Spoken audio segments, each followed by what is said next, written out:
Minute. On the Democrat side, President Biden is expected to easily defeat Congressman Dean Phillips of Minnesota.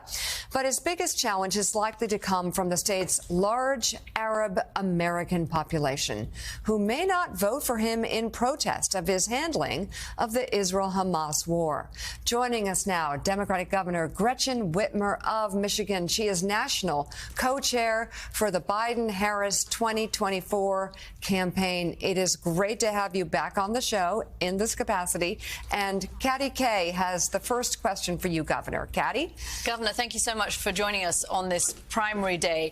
When you look ahead to the results, whatever comes out of Michigan today in terms of the Democratic Party, what do you think the Biden campaign might learn from today's results for how they should go into the November election? And talk specifically about that uncommitted vote and your state's Arab American community.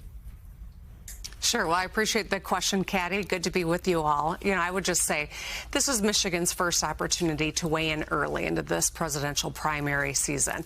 It's always kind of mind-boggled me that we let other states go first when this is the most diverse swing state in the country. Elections are always close in the state of Michigan, and this year will be no different. It's going to be a close election as we go into November. Today, I anticipate that we will see a sizable number of people vote uncommitted. As we know, our huge Arab, Palestinian, and Muslim communities are going to voice some of their opinions with regard to how we're handling what's happening over in Gaza and Israel.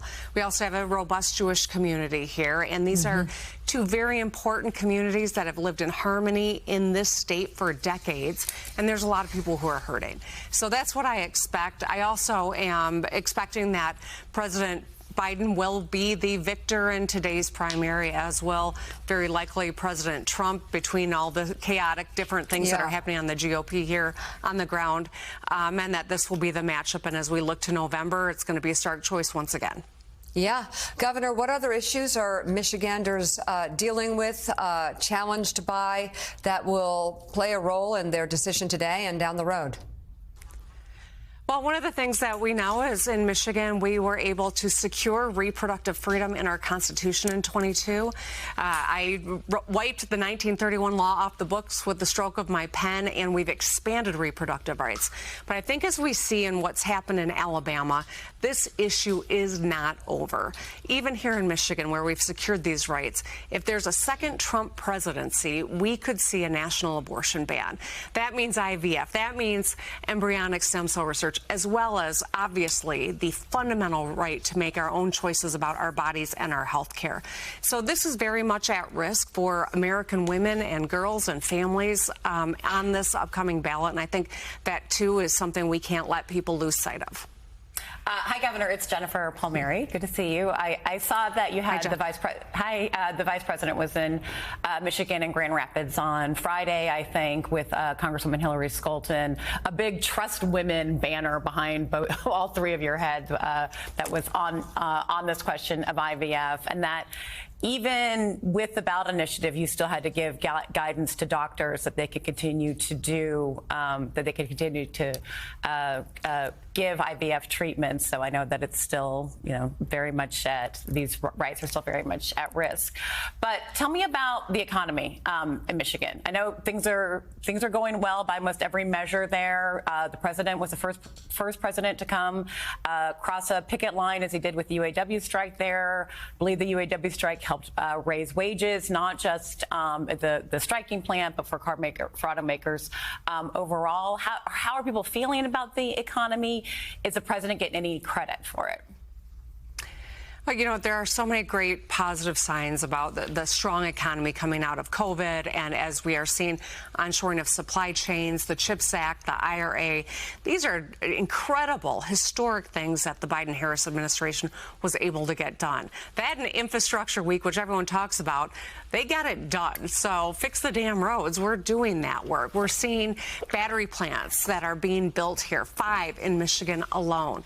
This is about the future of our economy. This is about low lowering costs for people, and this is about good paying jobs. As you said, Jen, this president walked the picket line with the UAW, who was able to get a historic contract for its men and women who are its members. And I think that this is really a moment in time where you see another striking difference between 4 more years of a Biden-Harris administration or the prospect of a second Trump one. You know, the former president showed up in Michigan supposedly to walk the line with union folks, but he went to a non-union shop. This isn't about talking points. People are not. They're not stupid. They know who's been there. They know how important this upcoming election is, and it's my job to make sure that people understand the serious high stakes in this upcoming election. Yeah. Governor Whitmer, good morning. Jonathan Lemire. I want to return to the protest vote we just spoke about. As you well know, for so many people in your state, it's a deeply personal issue, and there's real anger there at how this White House has helped support Israel conduct its war.